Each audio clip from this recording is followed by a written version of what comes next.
Greetings, family, wherever you are. Welcome to Live with Chatufa. We continue to give you updates of what is happening in the nation as we continue to look at the deterioration that is happening in the nation of Zimbabwe, politically, economically, and of course, the deterioration that we see on diplomatic circles in Zimbabwe as ZANU-PF continues to go on and on in their kind of rogue behavior that they have seen before the SADC summit and as well as even after the summit. ZANU-PF Varakashi attack killer Zivhu for speaking out against Hichilema attacks. We have seen killer Zivhu, one of their own, coming out and speaking, especially to Varakashi and a lot of other senior ZANU-PF officials, when he spoke about desisting from attacking another neighbor and another president. And this, he said, it is very dangerous and it will have consequences at the end of the day. While Zivhu was trying to reason out with his own fellow colleagues, we saw serious attacks that were coming against him from many quarters of ZANU-PF, with some even using some vulgar words that we can't even talk about right on this channel. But the main surprising thing is that why is it that we have two different individuals in one party?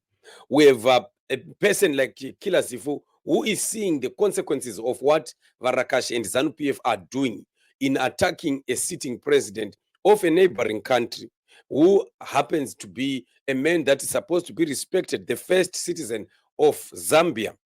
And yet nobody seems to be agreeing with him from his own peers. Most of them are coming out guns blazing against him for speaking out the truth to power.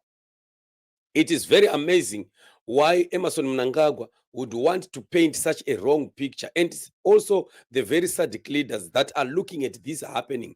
I wonder what is it that goes on in their head when they see another member state being lambasted and attacked left, right, and center by somebody who purports to be also the new chairperson of that very SADC bloc.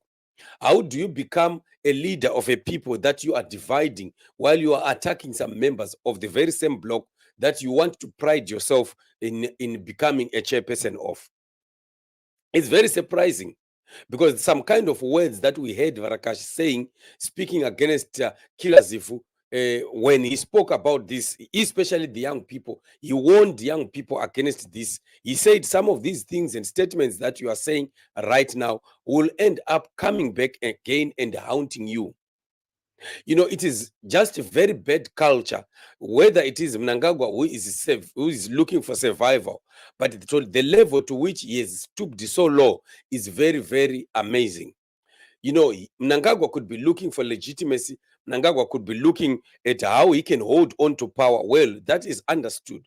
But becoming rogue and becoming like a hooligan, while you are supposed to be portraying some kind of respectable behavior within political circles and diplomatic circles, is really something that is neither here nor there. The truth of the matter is, Emerson Mnangagwa does not care what happens to anyone else except himself, as long as whatever is being done is done for his benefit in courts, because it benefit. But of course, we don't look at it and see it as a benefit at the end of the day. Some of these very things are the very things that we are talking about, that they are not good. They will end up turning back, coming back, and biting them at the end of the day. Varakashi young people, they think that Mnangagwa is going to be there forever. Mnangagwa is going to continue protecting them. Mnangagwa is going to be their shield forever and ever. And they continue to commit crimes, to commit, these kind of acts that are unheard of, inhuman, all believing that Emerson Mnangagwa will be there to support them. But they never learn a thing. These people of ZANU-PF never learn a thing, because right now we have people like Mike Mpofu Mike Chimombe and Mpofu, who are right now in prison. And who would ever imagine that somebody like Chimombe, who happens to be a member of the Politburo of ZANU-PF, is languishing in jail right now because Emerson Mnangagwa has had a fallout with him. Mnangagwa now is looking at the dangers that Mpofu and Chimombe have caused by wanting to speak against Zek and against Wikino Shivayo. Now he has decided to sacrifice them, and right now they are languishing in jail. Our young people don't learn from people like Terence Mkupe, who happened to be a very a minister at one point, a minister oh, he was once a deputy minister of defense, by the way. Was it defense or minister of information? Yes. But where is he today? He is languishing in jail. And Mnangagwa does not even care. Life from Mnangagwa and his family and his cronies goes on, while people like Terence Mkupe, who were saying quite a lot of ugly things in support of Mnangagwa and Zanu PF, but today they have been thrown under the bus. Young people of Zanu PF will never learn, no matter how much we try to tell them that this is not it. What you are doing is dangerous to your own lives, because these old people are not going to be there forever. They are going. And once the old people are gone and you have been committing crimes, atrocities in the name of these old people, you will be remaining alone to answer for these questions. We have said this many, many times, but it seems like our messages and our advices are falling on dead ears. But it is going to happen. It's going to be a reality, because the end of Zanu PF has come. We are already in the season of change, and there is nothing that can stop this from happening. It is the time. It is the time of the Lord. The time for Zanu PF that was permitted by God is over now. So anytime from this point where we are speaking to where we are going now, is anytime Zanu PF is likely going to be just collapsing, and it's going to be the end of it.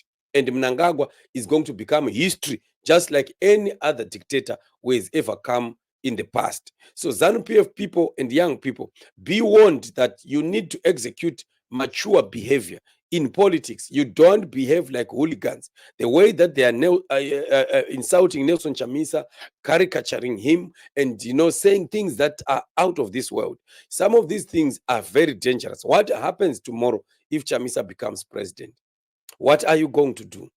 After you have done all these things you have done, you have spoken things, you have written things, you have recorded things on social media, and they are permanent records. They are there. You might delete your own account, but we have been taking some of the things that we have been saying and writing, and we have published them on other platforms. And how are you going to follow all platforms and delete what you have said?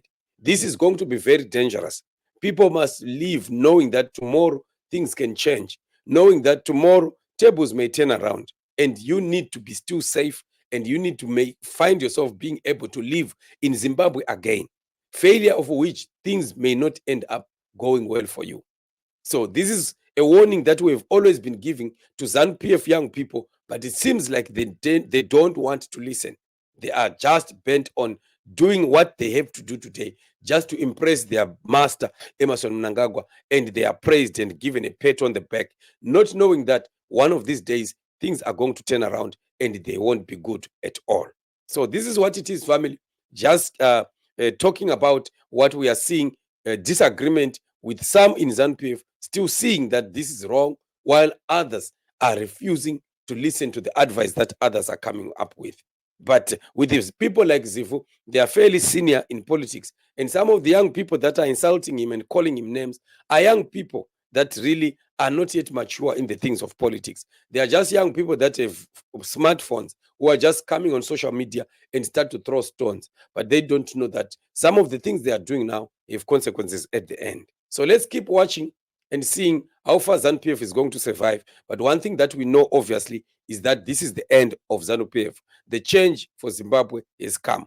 Let's continue praying and believing God for change, because indeed change is coming, and the freedom of the Zimbabwean people is a reality, as God is in it, and God will grant victory to the Zimbabwean people. Thank you so much for joining me on this very show. Always remember to subscribe to the channel, like and share. We will meet in the upcoming show. Remain blessed and shalom.